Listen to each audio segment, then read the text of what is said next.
Good morning, good afternoon, good evening. Welcome to an impromptu Wednesday morning session. My apologies that the past couple of weeks have been a bit hit and miss, and the next couple of weeks will be a bit all over the place. We won't have our kind of regular slot, and it's been that way for a little while. I do apologize. I would much rather it be same time, same place every week, but life, things happen, things get in the way, and well, whatever is meant to be is meant to be. So today I'm going to ask a question. What are you implying? When we speak, when we even when we use affirmations, we are implying something. We're usually implying an opposite. Okay, so if we're implying something about ourselves which potentially conflicts with what we're actually trying to achieve. So as an example, I am healthy. Okay, and it's a really great feeling to have, as how I'm healthy. Okay, and you say it and then you feel it. Okay, well, what does it feel like to feel healthy? Cool. It feels like this. I'm climbing mountains, I'm running marathons, I'm playing tennis, I'm playing football, I'm doing whatever. Okay, I'm doing all these things that maybe I'm currently not able to do, or I'm doing, but I'm not able to do as much as I would like of them, etc., etc. So it feels great, amazing. Okay, but we are implying by saying I'm healthy. Okay, and I don't want you necessarily to stop saying I'm healthy, and things, but it also there's an implication that I can get sick, I can get injured, I can be in pain, I can get diseases, because often we use it when we're not feeling healthy, when we are in pain. So by and it's a weird one. So I want you to just experiment with this really. Okay, so if you're using an affirmation or a phrase such as I'm healthy, okay, ask yourself, what am I implying? Am I using this in a truthful, honest way? Am I using my thoughts in a way that is most beneficial to me? And I kind of want to expand on this, okay, and talk about very briefly something called defenselessness. Okay, and defenselessness is kind of the same thing, particularly with the phrase "I'm healthy," and there'll be other phrases where maybe uh, well, it probably still applies, but just in a different way. Is to be defenseless is to have obviously to have no defenses. Okay, none at all. Okay, we only need defenses if we feel like we can be hurt. Okay, and again, I'm talking physically, mentally, okay, emotionally. Okay, so and we defend ourselves in many ways. Okay, we don't even realize we're doing it, I expect, most of the time. So holding on to opinions that we think are true, arguing back with people, that's putting up defenses. Getting involved in things that aren't any of our business, that's again putting up our defenses. It might even be agreeing with somebody who's having a situation, and maybe you've had a similar situation and maybe you've moved past it, okay, and is kind of agreeing with them and saying, oh yeah, that was tough. Okay,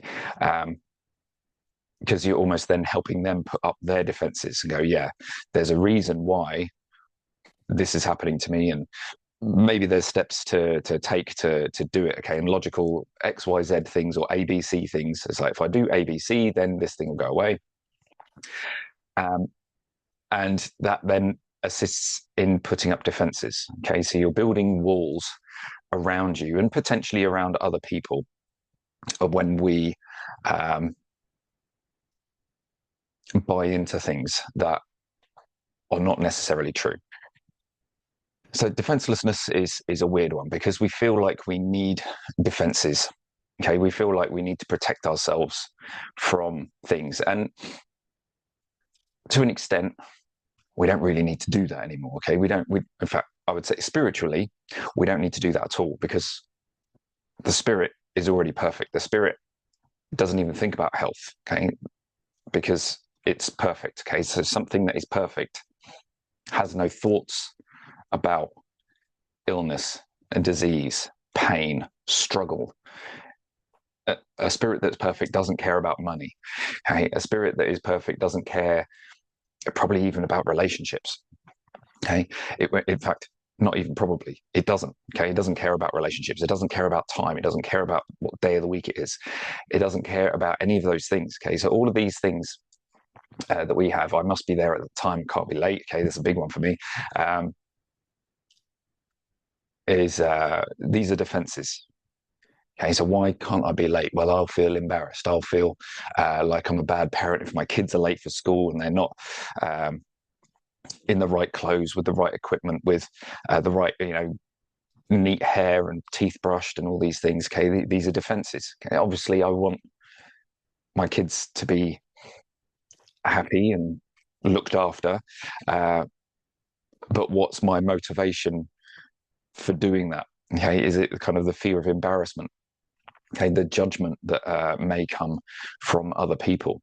And again, I'm not saying it's a bad thing to look after your kids and to make sure that you've brushed your hair and looked after yourself and you've done some exercise and you've done all those things. None of those are bad things. It's more of a question of motivation. What is your underlying reason for doing these things? Okay, and what are you implying by following that reason? Okay, it's not necessarily doing the thing, because doing the thing is probably the right thing. Everyone knows it's going out for a walk or doing some exercise generally makes us feel happy. Okay, makes us feel good. So don't not do it. But also we can ask ourselves the question is like, well, what's my underlying reason for doing it? And then through that, what am I implying about myself? So if I'm counting the steps or counting the calories to try and lose weight and checking the scales on a regular basis, what am I implying? I'm implying I'm overweight, I'm unhealthy. Okay, so there's this thing so you're giving your subconscious mind, okay, you're unhealthy. If you don't do these things, you're unhealthy. Okay, and that might then slow down any recovery, because you're constantly having to do things to remain healthy or to be healthy or to keep aging at bay. And the physical, okay, the very human changes that go on in our lives. So this is deep work. This is deep stuff. Okay. And then the other thing I want you to have a little think about is we always find what we're looking for. Okay? And again,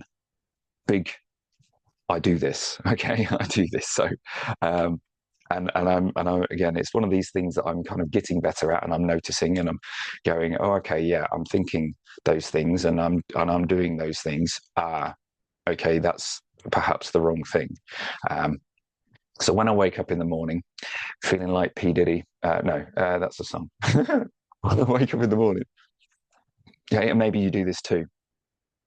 I go to the end of the bed, I get up and go to the bathroom, but in that getting to the end of the bed and standing up and taking the first few steps, I go, oh, really stiff this morning. Okay, ankles, calf muscles, it's just quite stiff. Okay, nowadays that stiffness goes. Okay, so very, very quickly. But before it would be go to the toilet, brush teeth, go downstairs, and going downstairs would be difficult. Nowadays it's a bit stiff on those first few steps to the bathroom, but now it's not difficult going down the stairs. Okay, there's no stiffness when I go down the stairs.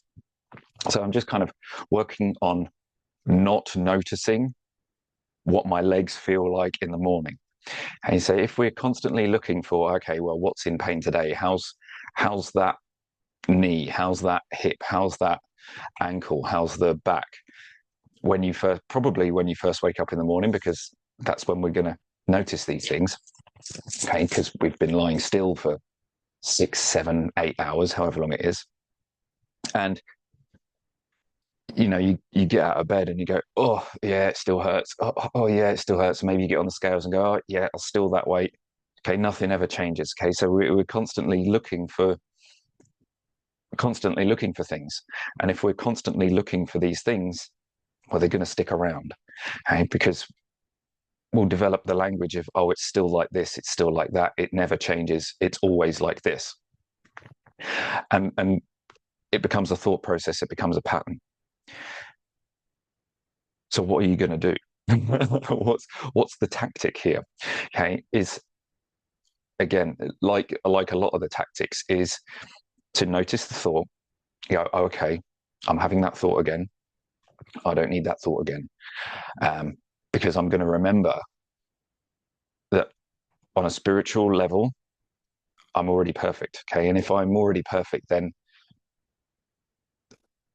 okay, this body might be experiencing some pain at the moment, but it can change and it can improve, and it's going to heal itself. Okay, I don't need to do anything specific to heal it. Again, that still might involve exercise, it still might involve foam rolling or massage, it still might involve any of those things, but it might also involve sitting down and reading a book, it might involve doing the hoovering, it might involve a job that you've been putting off, getting your passport updated, or tidying a cupboard. Okay, it could be any of those things might make you feel better and make the ache or the pain go away. Okay, I'm going to give you a kind of, I suppose, a third bit. So what are you implying through the thoughts that we have? Okay, even some positive affirmations, even like mantras and things like that. What am I implying? What's the opposite of that? Okay, so if I'm going, okay, I'm healthy, I'm healthy, I'm healthy, that implies I can be not healthy in some way, shape, or form, because I'm trying to almost like force my way into being healthy. Okay, and putting up defenses. Okay, being opinionated. Okay, having once again has that having beliefs. Okay, we almost want to be in a state of having no beliefs. Okay, we don't know anything. Okay, we might have how did, David Hawkins puts it. It says, he said he encourages the use of "so I've heard." Okay, or words along. I've heard it's like that. You don't kind of go, oh yes, it's like that, or no, it's not like that. You go, oh yeah, I've heard it's like that. Oh, I've heard it's not like that either. You can kind of go, I've heard about that. Okay, maybe it's true, maybe it's not true. I've heard about it. Okay, um, and yeah, and if you're looking for something, you'll find it. Okay, so if you wake up in the morning, yep, as I've just said, you go, oh, how's my leg today? How's my arm today? How's my bank account today? How's my emails today? How's Facebook today? Okay, you will look, if whatever you're looking for, you'll find it. So if we're constantly looking for, has my body changed? Has my body changed? Has my body changed? Has my body changed? We're doing that every day. I mean, even after every treatment, okay, I practically encourage, how's your body feeling? Okay. It's like, oh, this bit's changed, this bit hasn't changed. Hey, it's almost like, okay, we need to almost stop looking for what changes we've had in the body, or even in the mind, and have faith that it has. Okay, you just get up and carry on. Okay, you don't go, oh, let's say it's a shoulder problem. You don't go, oh yeah, my shoulder's feeling, oh yeah, it's feeling much better. Okay, you just get up and go, do you know what? I'm going to go back to, making the tea or writing the emails or doing the work, whatever that might be for you. So I've covered quite a lot of ground there. And my question to myself is, do I give you this last bit, or do I? No, that's just going to come in a message later. Okay, so it's a nice little simple thing. It's going to come in a message following on from this. Okay, so I'm going to dive into treatment, and I'm going to help over here to hit record on this one.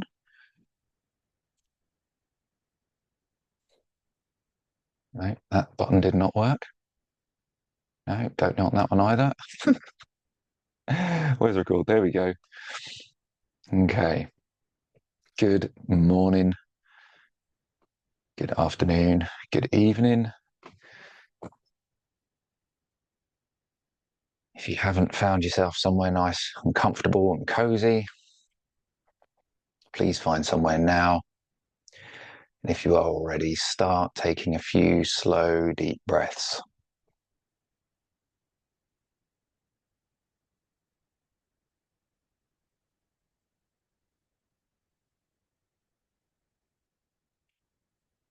Just notice your breath.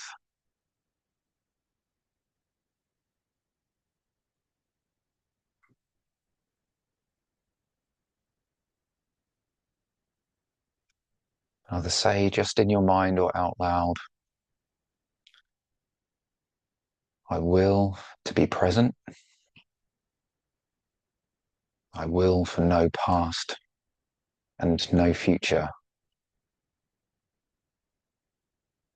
I will for no decisions or judgments.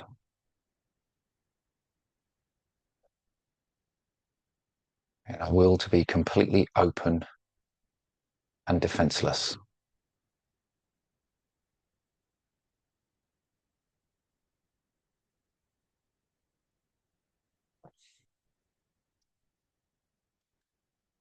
It's by having defenses that we develop fear, and also quite commonly anger.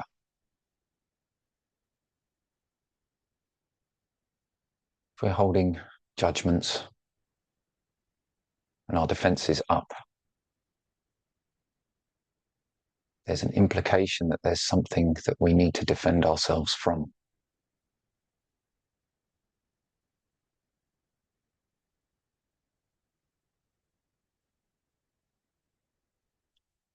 And maybe hundreds of years ago, when wild animals were prowling around Europe and other parts of the world, that may have held true.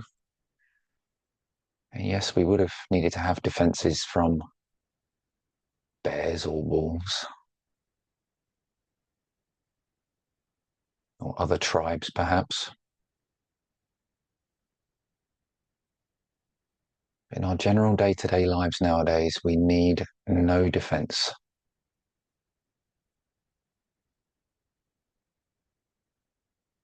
There is nothing we need to guard.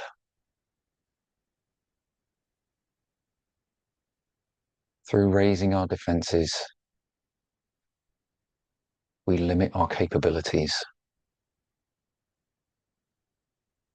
We limit who we are. Maybe we only show a fraction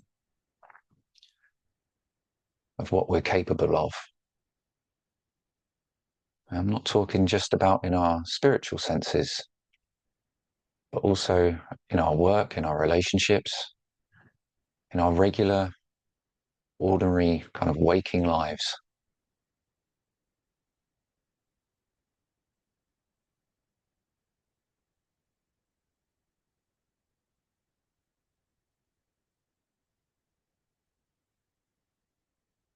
Perhaps you experienced something where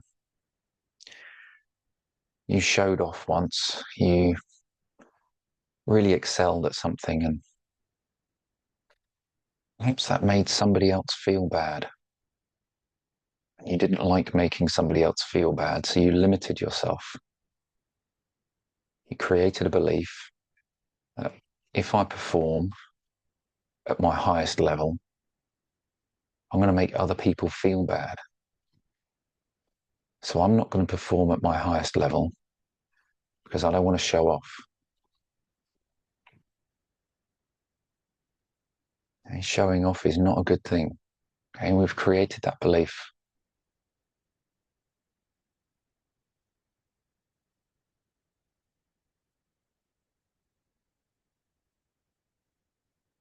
I don't know if you're seeing the same thing in your mind as me. I'm seeing a castle and it's got a big wall around it and a moat, and it's on a hill.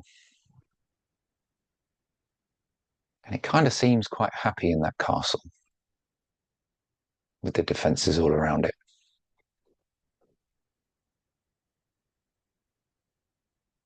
But not only does that keep all kinds of things out, it might keep bad things out, but it might also be preventing a whole load of good things coming in.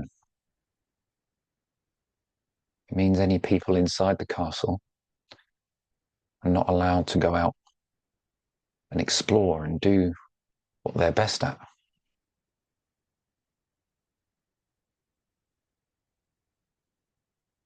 So by raising our defenses, we can be limiting ourselves with our thoughts, with our beliefs, through our opinions and what we say and what we do.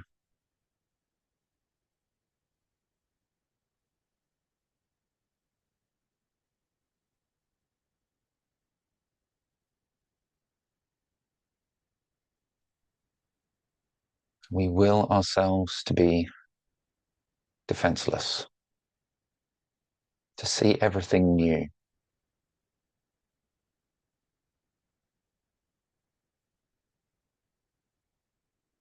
And to see everything as if you've seen it for the first time.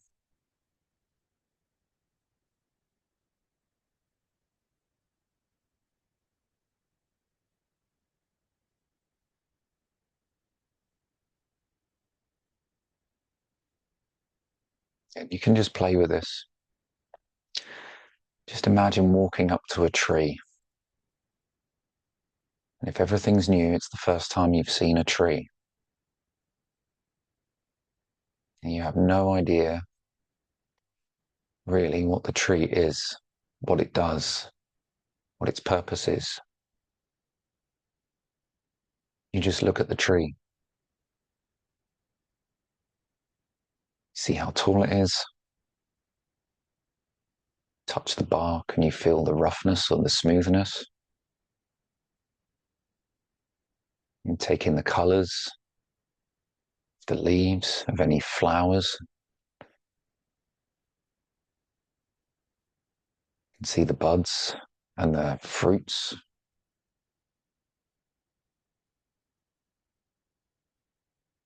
Just keep noticing the tree. First time you've ever seen one.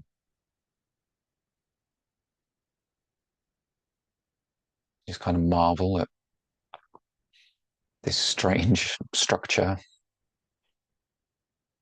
just sticking out the ground, 30 foot, 40 foot into the air.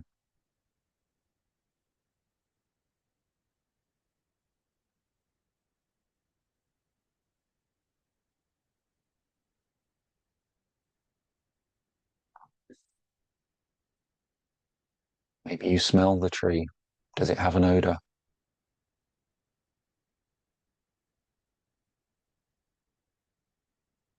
Does it have a taste?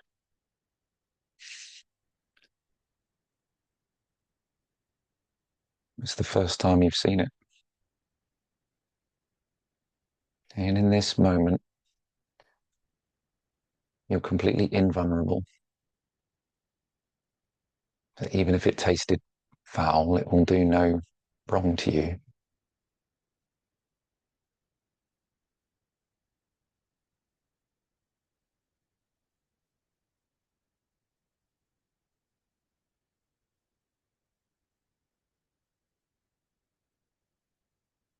Okay, so just imagine seeing everything for the first time.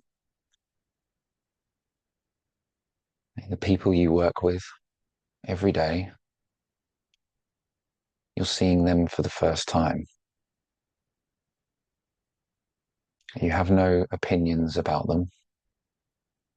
They're not a bad person. They're hard to work with. They're not necessarily easy to work with. You just see them smiling at you. A blank canvas awaits.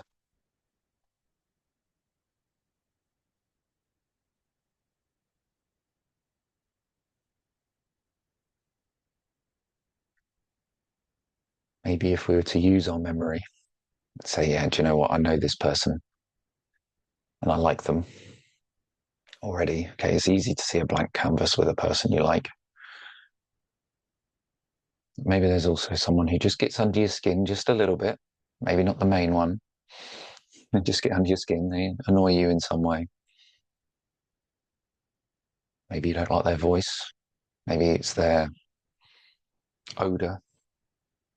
Maybe they cook sardines in the microwave at lunchtime. That bothers you.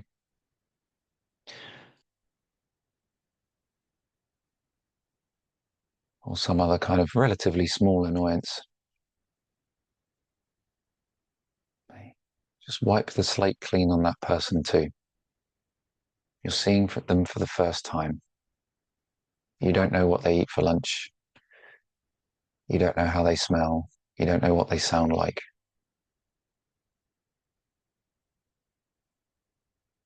It's like walking past people in the street on a busy Saturday.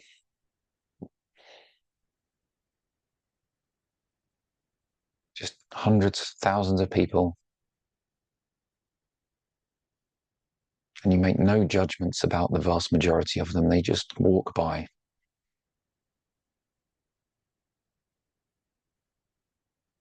What if we could start treating people that we know more intimately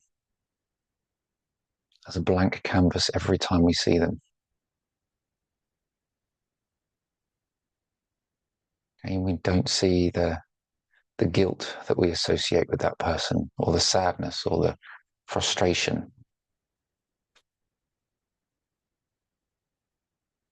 Okay. I will for a blank canvas every time I see the people in my life.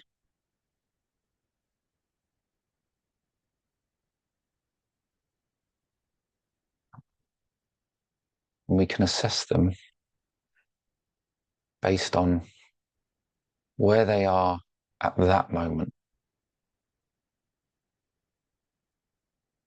not on who they were yesterday or the stories you've built up of them over the years or weeks or months.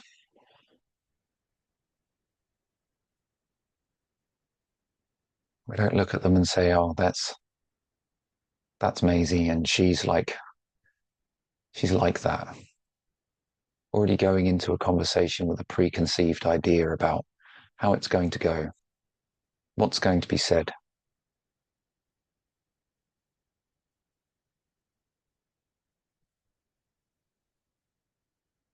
Okay, so pick someone if you haven't already, or maybe pick another.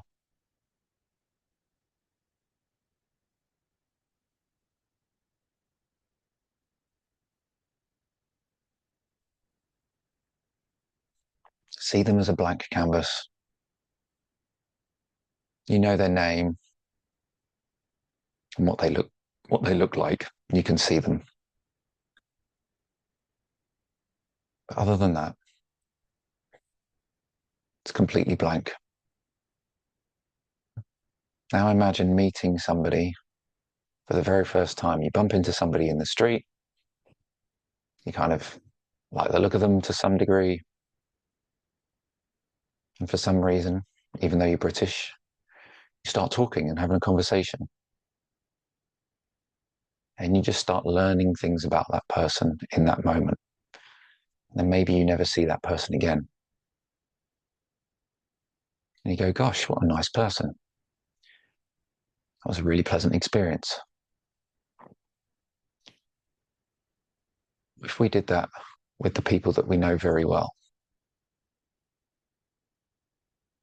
act almost as if they're a stranger. How would you treat them if they were a stranger? Would you say,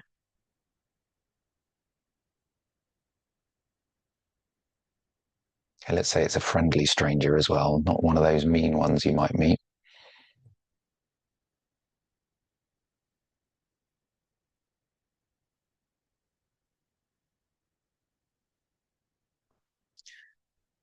And this person in your life is a blank canvas. Maybe you see them smiling, a big, open, confident smile.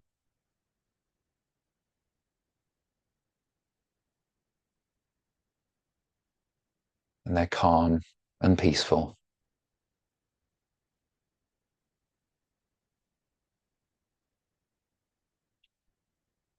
and think, what if I could interact with everybody I ever meet,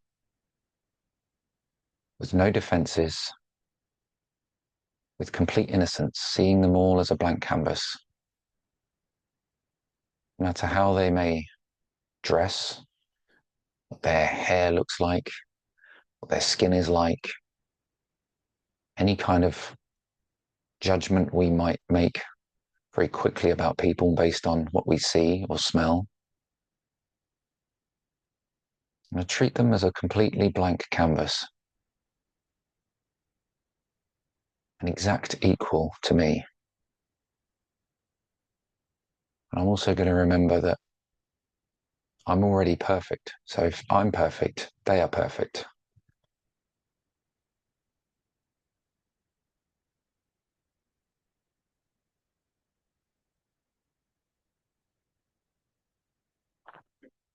I'll be willing to make no judgments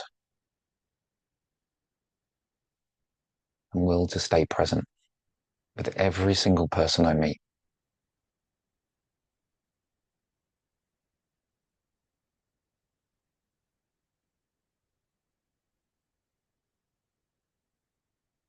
I really focus on what they say. I'm not going to be thinking about anything else. I'm not going to be thinking about my reply. I'm not going to interrupt them. I'm going to give strong and reasonable eye contact. I not just stare at them. I'm really going to listen.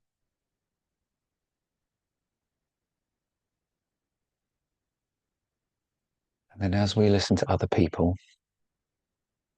with a blank canvas,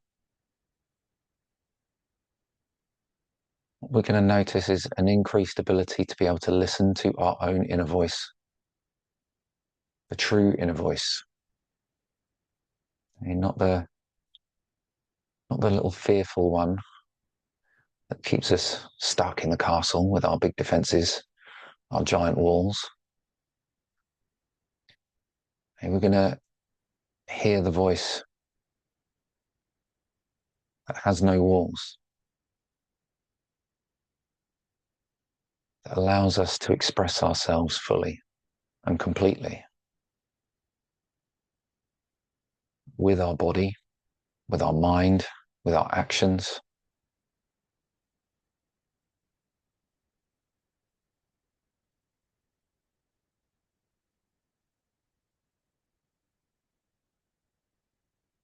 We're going to trust our body to heal. We've already spent years trusting our body not healing. If we could invest just 10% of that amount of trust in our body not healing, if we could switch our focus and put 10% of that trust into actually it's healed.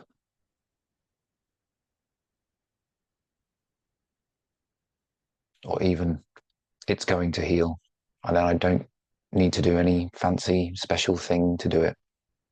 I don't need to keep looking for it to have healed.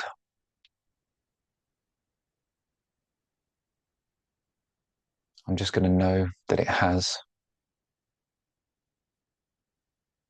And it has already. It's not a case of waiting. It's not a case of it will heal. It will heal leaves the door open for it taking a very long time to heal.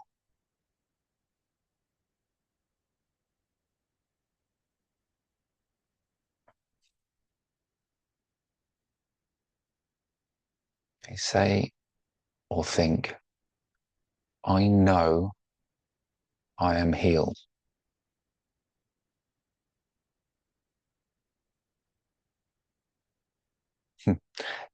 Or, as discussed earlier, it would seem that I am healed. It appears to be that I'm already healed, wholly and completely. A healed person does not need to have a whole routine to do all kinds of things. They still might do them, but they don't do them to heal. They do them because they enjoy them. They do them because the intuition, their inner voice has said to do it. So they simply follow the instruction of the inner voice.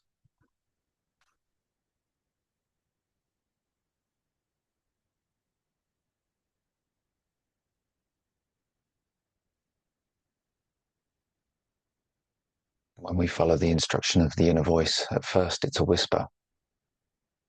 Maybe for many weeks or many months, it might just be a whisper.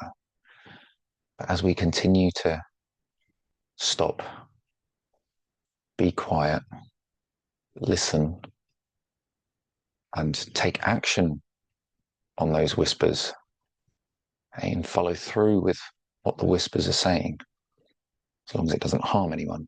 Okay? The whisper will never get you to harm people. It might get you to tell the truth, which might appear like it's harming someone, because it might make them upset. But it's not genuine harm.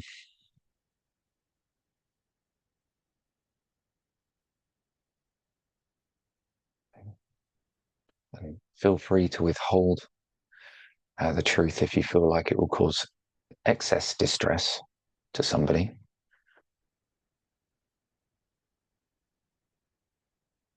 That's the kind of case where perhaps holding your tongue and not speaking at all is the best option.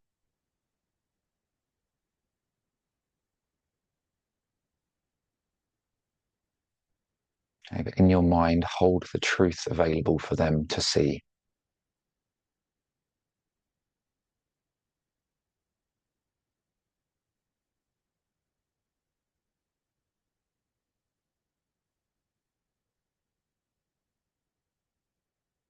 Just allow your defenses to come down further and further. And as yours fall and drop away, so do the defenses of others. Okay, they become less guarded, less vulnerable, less prone to attack. And someone who feels like with their defenses are up, they will see every word, every action as an attacking action or word. And they will respond by attacking first. So they will shout, they will scream, they will fight, or potentially withdraw and go kind of more into a sadness or feeling guilty. They feel like perhaps they're to blame. I see this with Maisie a lot in my life. She feels attacked. So she will either attack back or withdraw and be very sullen and somber for a while, very tearful. Her defenses are heightened. And if we have people like that in our lives,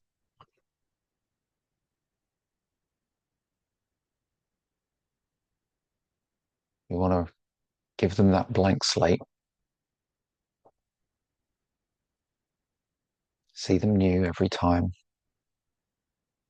Think about perhaps how would we speak to a stranger who we don't know, one that we get on with, one that we have things in common with, one that we like or want to like.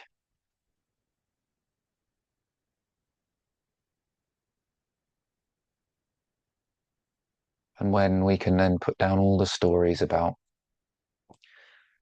this person who has their defenses up, maybe it's you, maybe it's a partner, a child, a work colleague, someone you teach, someone you spend time with, a family friend, whoever it may be. Just allow the defenses to drop.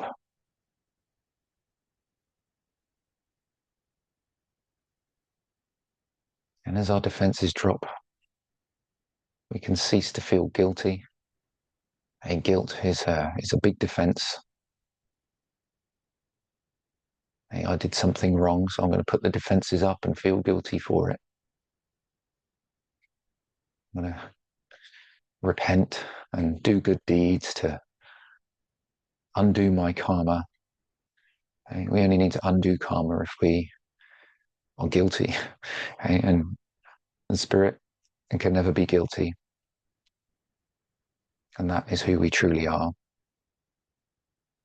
And if you muscle test right now, just a quick one, if you can do a hook and ring, who I truly am is spirit. Muscle test. Okay, and we can do the kind of the other side of that. Who I truly am is the body. Okay, and that one should test as weak in comparison. Okay, so the strong one is true, the weak one is false.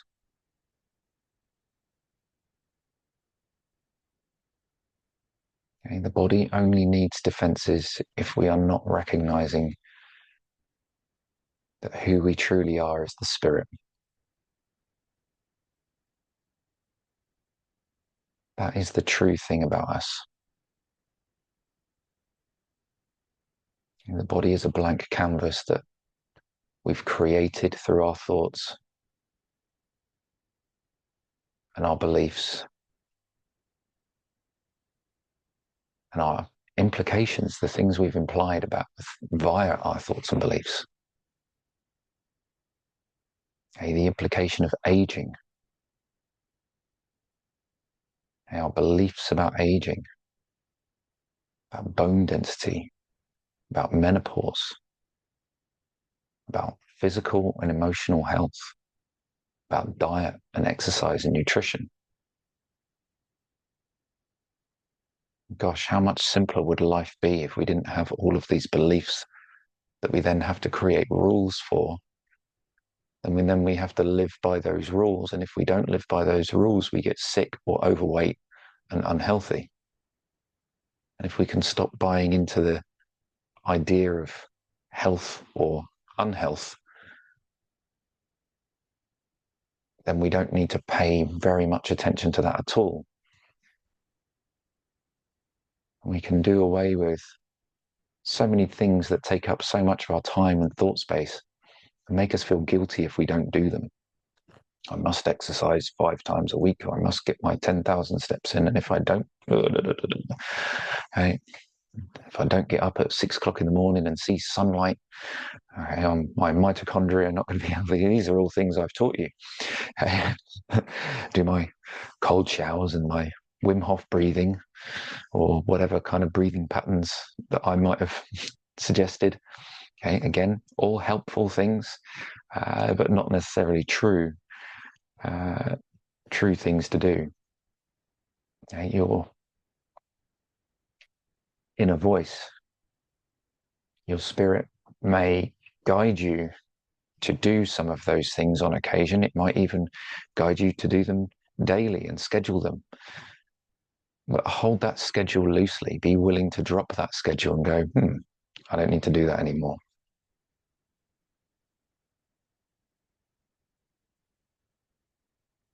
And be willing to drop running or some form of exercise that you say you really enjoy. Be willing to not have that anymore and do something different instead. Okay, it could be knitting, could be some other hobby, it could be a different form of exercise, it's cycling or a different sport. Be willing to be a beginner at something again.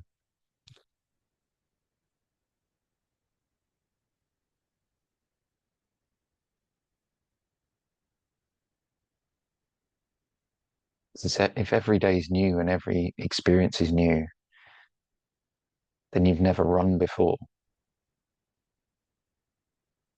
And your body knows how to, but you've never done it before. So running has never caused any injuries.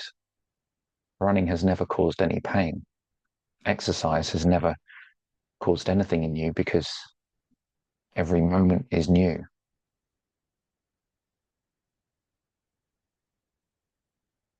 There is no reason why something hurts, because every new moment is a new you, and there's no yesterday.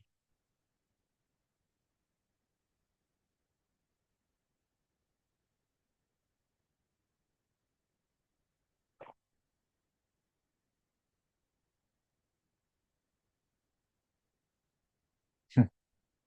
And you can muscle test that as well if you like. If you're comfortable with the muscle testing on yourself. Hey, there was no yesterday. There is only now. True and true.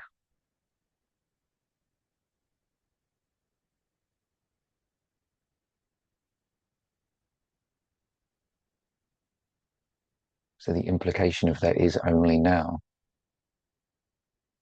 is that every single story and belief we hold about ourselves and other people is untrue,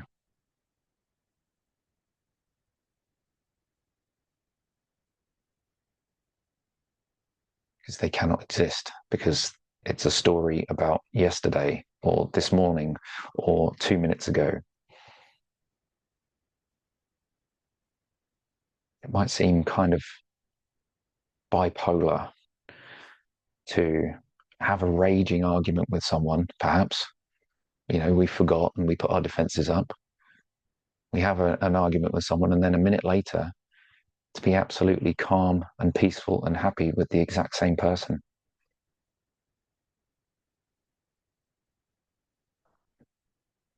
Okay, at the end of World War One and World War Two, 1 minute, everyone was trying to shoot each other, kill each other, blow each other up. The news comes through that the war is over, and the opposite sides shake hands. Perhaps they shed tears together. Right? They saw each other through fresh eyes, not necessarily as the enemy to be killed anymore, okay, or to be fought with in a more kind of normal environment, okay, to be fought against. Again, when I do this with Maisie or Ida, or perhaps anyone really, but those are kind of probably the two people who it would happen most with. I do feel odd when we've had a challenge. There's been some loud words, and then a minute later, or even 10 seconds later, it's all kind of switched off, for me at least. And again, not every time, but it can happen that way. And it feels very like I'm switching personalities. But perhaps I am. I'm going from a personality that has forgotten the truth back to a personality that has remembered the truth.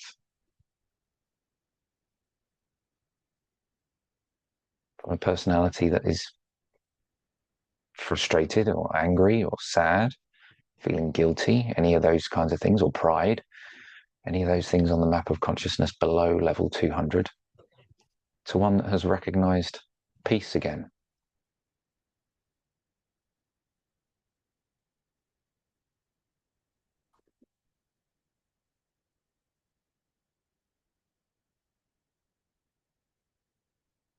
Just as finishing off, take a moment just to recognize peace. Make that a priority. Okay, I will to make peace and joy and happiness a priority in my life. And what comes along with those things are health and freedom and a body that feels much better. Okay, so they're in tow. The health things, the no pain things, they follow along from peace and joy and happiness. They're a consequence of those things. They're not a consequence of foam roller and massage and exercises and rehab things and mobility routines. It's a consequence of joy.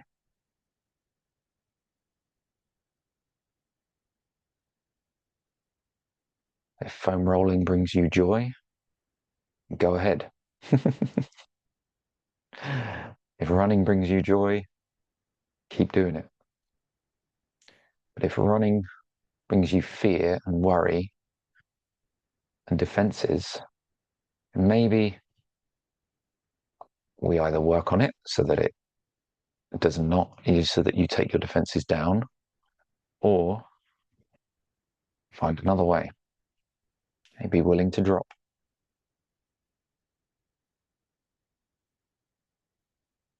Okay, don't hold on to things so tightly that they then continue to hurt you.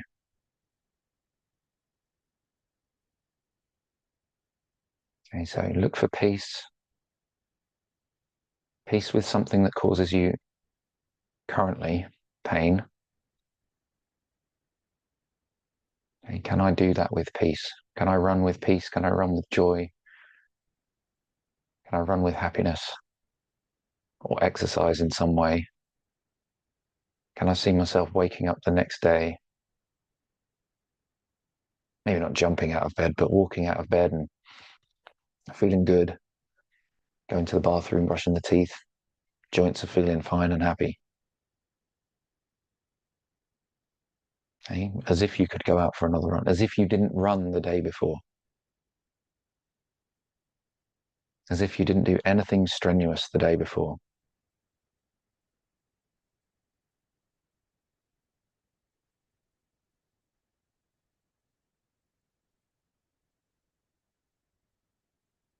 Okay, and when you feel ready, please open your eyes and carry on with your day. Have a good day. Cheerio.